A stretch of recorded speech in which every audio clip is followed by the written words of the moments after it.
take you guys on an adventure to ancient Egypt. I'm going to show you what we used. We used Passports to Adventures by the Waldock Way. I highly recommend it. It's awesome. It is all based on the Magic Treehouse series. So there's the main book, and then there's a research guide, and they're both awesome. I really love this one. So that's great. Okay, so I want to tell you guys a little bit about this program.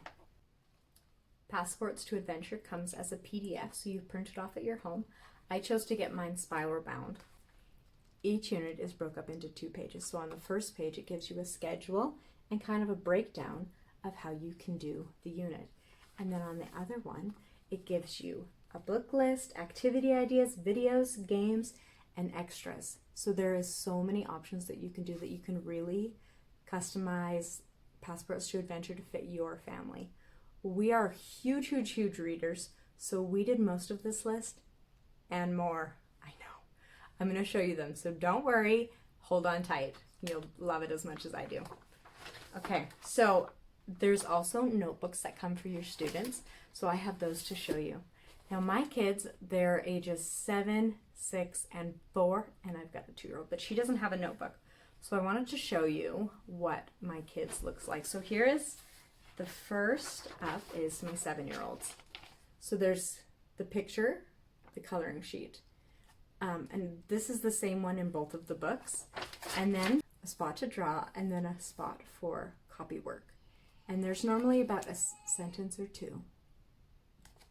And then in my daughter's, she has the same coloring page, but then her second page looks different. She's got a spot to draw, and I'll show you what she traced here. It's super cute. And then hers is just tracing of a smaller sentence. So it's good for different age groups. You can customize it whatever you want. And I did get them spiral bound as well, but you don't have to do that. I just like to do it because if I don't, paper everywhere. Chaos. What I'm going to do is I'm going to share resources that we use for different age groups and different levels. So if you're looking for something for younger kids, then it'll be at like right now and continue on. But if you're looking for older kids, then stay tuned to the end of the video and I'll share those. And just so you know, even if your kids don't fit in an age group, you can still use resources from any level that you want.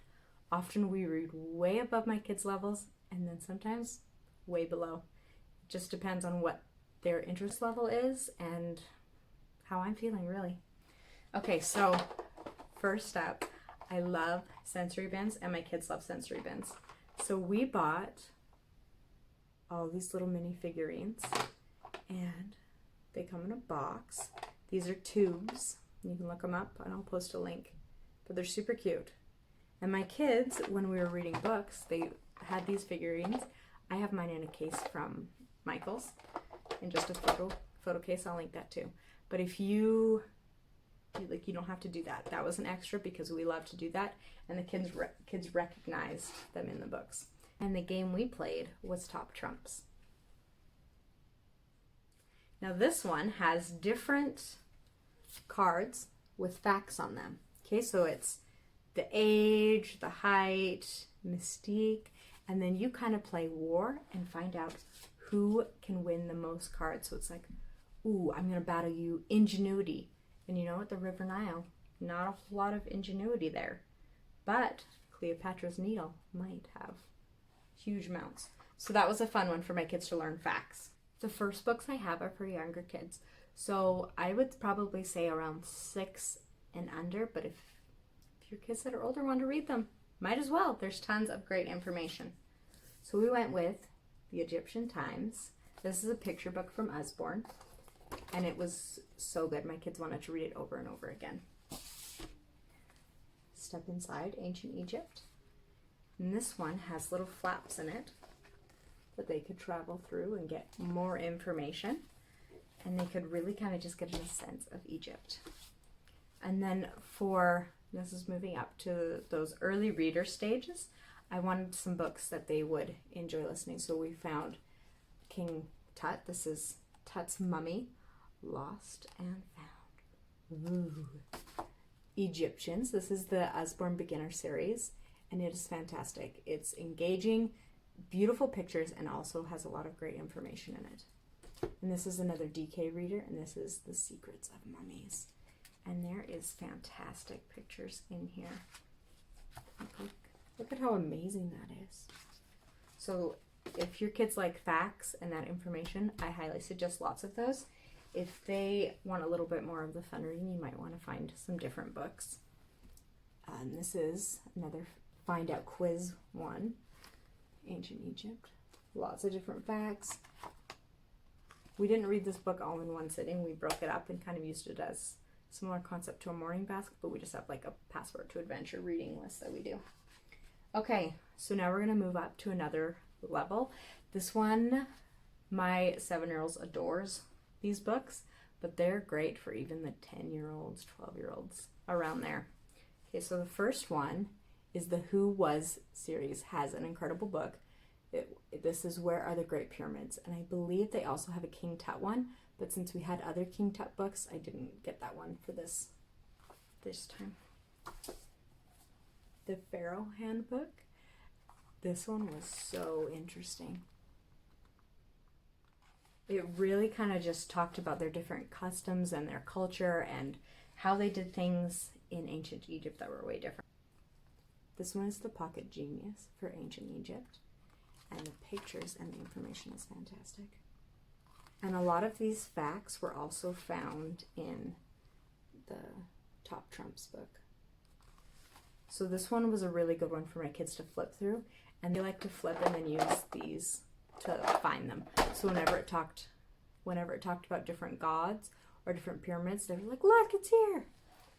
The last set of books that I have for you are the ones for your bigger kids, the ones that are really want to dive in and learn tons of information. They are heavy reading, but if your kids just like to flip through and observe and check things out, they're awesome for that. I always get books that are way over my kids' level because sometimes they catch on to a topic or something catches their eye, and I want them to be able to look for it. So we got these from the DK Eyewitness books, Mummies and Pyramids, and the information in them is incredible, and the details, like they really get into it.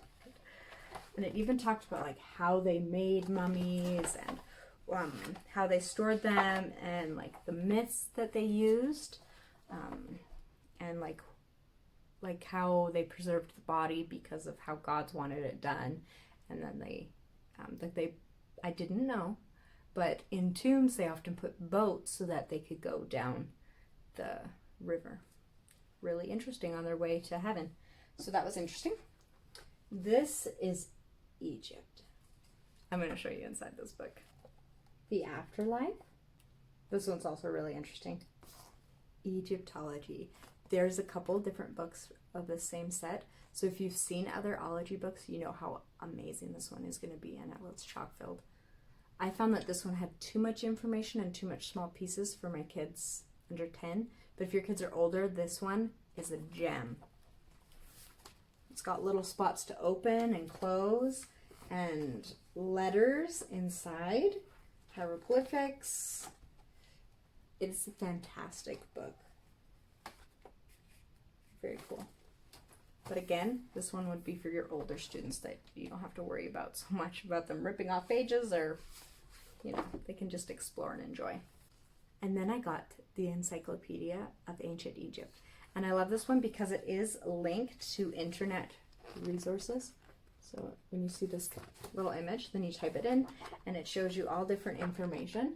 So this book I would recommend for 12 and up, but you can use it for any age group. And if you're just like, oh, I just need to find some videos or I want to find some different resources, this is a great one. This is one that we'll have forever, even though my kids are too young for it, just because it has such good high quality and I know it's going to last the times. Last up, I like to pair our Passports to Adventure with a larger chapter book that is going to bring in some more depth and understanding to our studies. And lots of times we read them as our bedtime stories with my older two kids. So for ancient Egypt, we went with this one, The Cat of Bubes. I butcher it every time. I know that I'm not saying it right, so just overlook that for me. So I really enjoyed this book. after we read it, I looked it up and turns out it's a grade 10 reading level. So you might want to look that up before you get a book. But it was still really good. I thought it would be more about a cat, but it was not. But it turned out to be a really great book. It is, it does deal with some pretty intense stuff. Like there's a suicide in it, there's wars, there's running away from people that are kind of searching for you. There's some pretty intense things. There's a crocodile scene. Nobody dies in it, but it's still intense. So definitely not for your sensitive readers. And also it does kind of tie into Christianity as Moses makes an appearance when he's one of the Prince of Egypt, right? So if you like that was a cool thing for us because we are Christians. And when Moses came out, my kids were so excited to kind of get a glimpse into how Moses might have been. It is fictional, so you gotta take it with a grain of salt. But we did enjoy this book, and it's long. It's like, yeah, it's 300 pages. But if you want a good book to read, this one was a good one. Okay, so that is Passports to Adventures.